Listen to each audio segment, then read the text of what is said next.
Welcome into Real Deal Sports Talk with me, KB. It's a great day for football. Yesterday was a great day for football. If you guys got to watch the football that was played yesterday, if you got to watch your favorite team yesterday, congratulations. There was a lot of great football played on the gridiron yesterday at the collegiate level for sure. Hopefully, we'll get a lot of great football on the NFL level today also.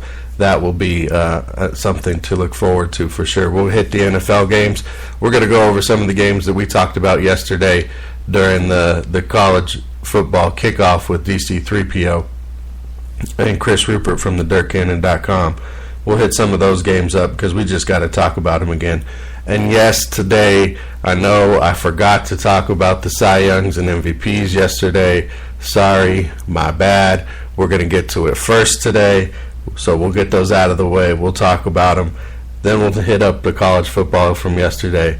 Then we'll get you going for today's NFL games. And we'll get out of here before your local pregame show starts, hopefully.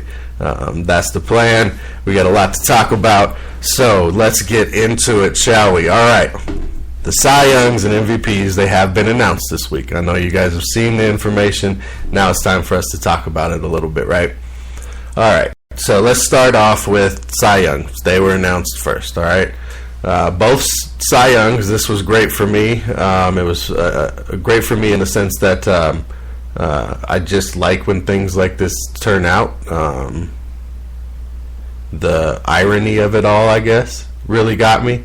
Max Scherzer, National League MVP, Washington Nationals, and Rick Porcello, pitcher for the Boston Red Sox, American League, Cy Young. So congratulations to both of them, first off. Great achievement. They both led their leagues in wins. Porcello, I believe, came in at 22, and Scherzer had 20. That might have been switched, but I'm pretty sure I got that right. And good seasons for both of them. Both of them pitched their teams into the playoffs. Did relatively well. And they're going to have what seems to be, multiple seasons of this caliber. So again, congratulations to them. They led the league in wins. They get the Cy Youngs. Can't really argue with either one of those picks. You lead the league in wins as a starting pitcher. That's generally who I'm going to look at first when you're talking about the Cy Young winner. Next criteria, I'm going to go, okay, if you got the same amount of wins, let's look at your ERA, right? I mean, let's just go down the list and break it down until we have the guy. I don't know if that's how the writers pick it. That's how I would pick it if I had a vote. Start with wins, go down to ERA, common opponents, tiebreaker system. Not, I think this guy's better. No, I think this guy's better. I think he's better because he plays on the best team, which we'll talk about here in a minute. But the irony factor is that both of these guys, just within the last few seasons, played for the Detroit Tigers.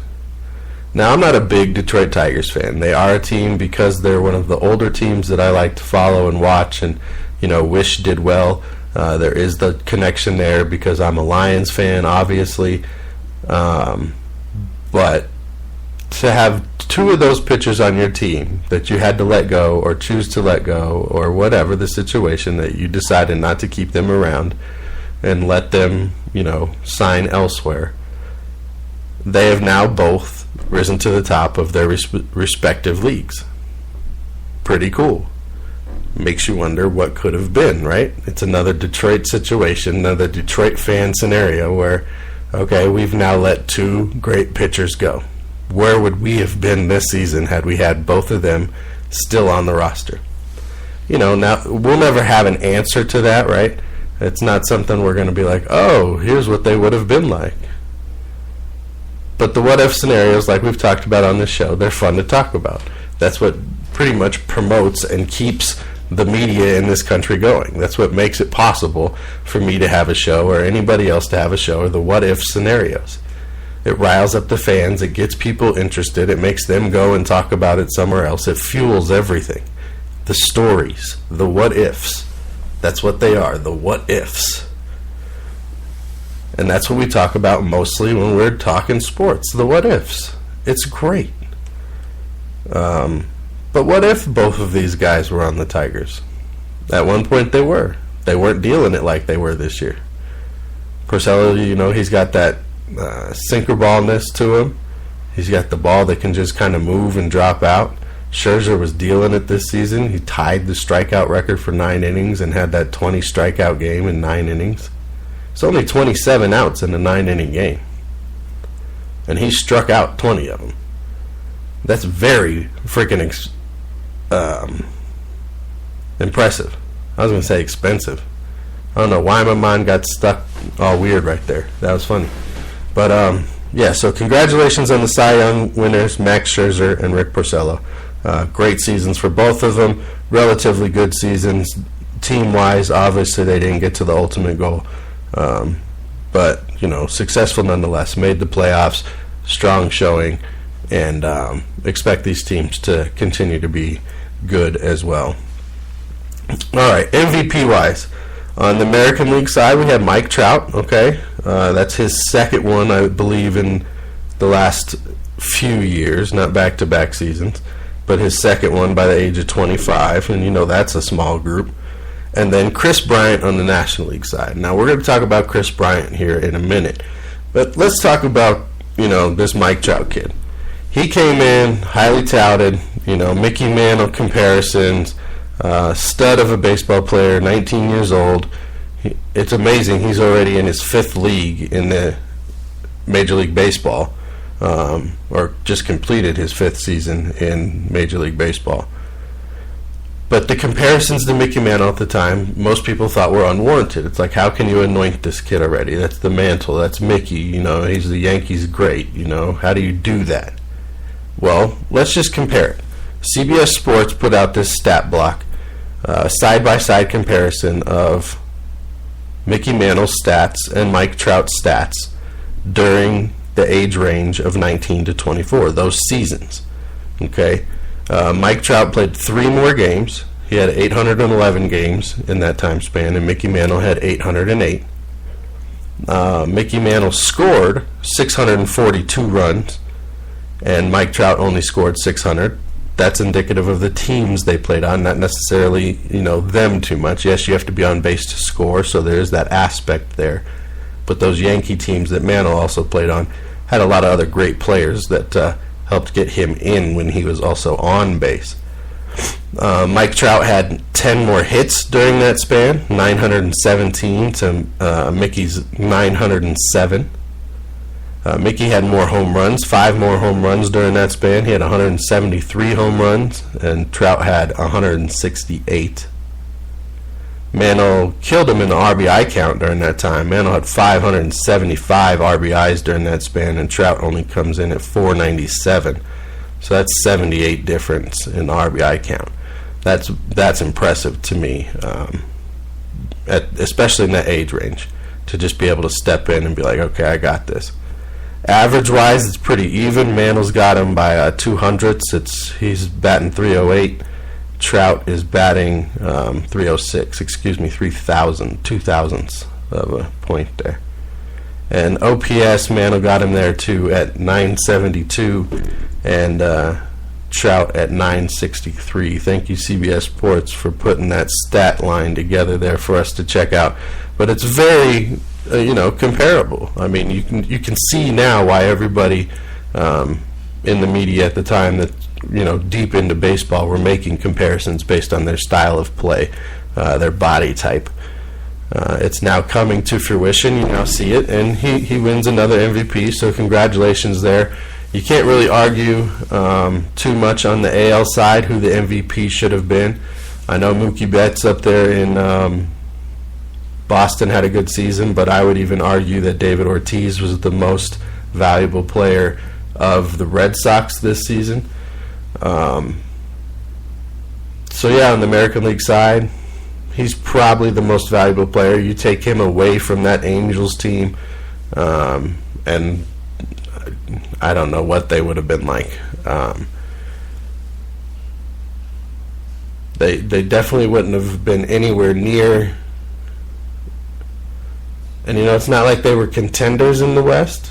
You can't really say they were contending. They were competitive, I want to say. But you take Trout off that team, and you can see them having probably a 10-game, maybe 15-game difference. Pretty easy. I think he accounts for 10 to 15 wins a year just based on his overall play. Now, on the National League side, we talked about this, I don't know, back in August, maybe September, about who I thought the real MVP of the National League should be and who it was going to be. Now, for some reason, writers and the people who get to pick this award do not choose the most valuable player. They choose the best player on the team with the best record. That doesn't always equate to the most valuable player. Now, in some instances, yes, the most valuable player also played on the best team that had the best record. It's going to happen. Might happen even more than 50% of the time. But there are cases, as in this year, that I truly believe that the MVP of the respective league, of the National League, was not the best player on the team with the best record. And like I said a few months ago, and I'm going to say it again, the National League MVP this year, the most valuable player in the National League to any one team, was Nolan Arenado of the Colorado Rockies.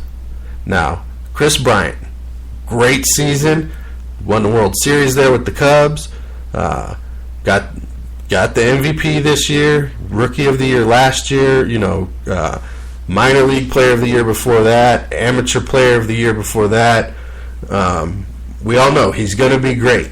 He's scratching the surface, he's still figuring it out, and he's going to be a real good one for a real long time.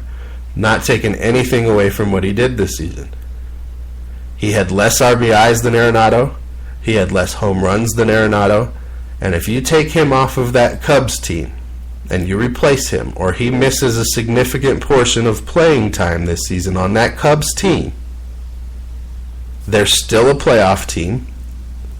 They still have a chance at a World Series berth. They still had all the pitching. They were a deep team. He was a part of it, yes. He was a key part of it. But if you take Arenado off of that 70-whatever win Rockies team, they might win 30 games. They didn't have deep pitching. They have young pitching that's trying to figure it out. They have a Cargo who is, his ebb and flow can be long, short. You throw in an injury, you don't know what you're going to get out of him, but when he's on fire, he's one of the best hitters in the league and can still play some outfield. You had some guys that hit for average. You had a rookie shortstop who got hurt, who was balling out, but he got hurt and was out. So the most valuable player who had the best season was Nolan Arenado. He didn't have a team that was still going to be competitive, but he still put up great numbers. He still helped them more so, I believe, than what Chris Bryant helped the Cubs with what they had in totality of the team-wise. The most valuable player, not the best player on the best team.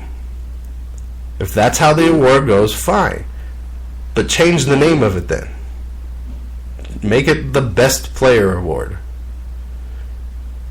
Don't give it that stereotypical MVP title if it really means best player on the best team.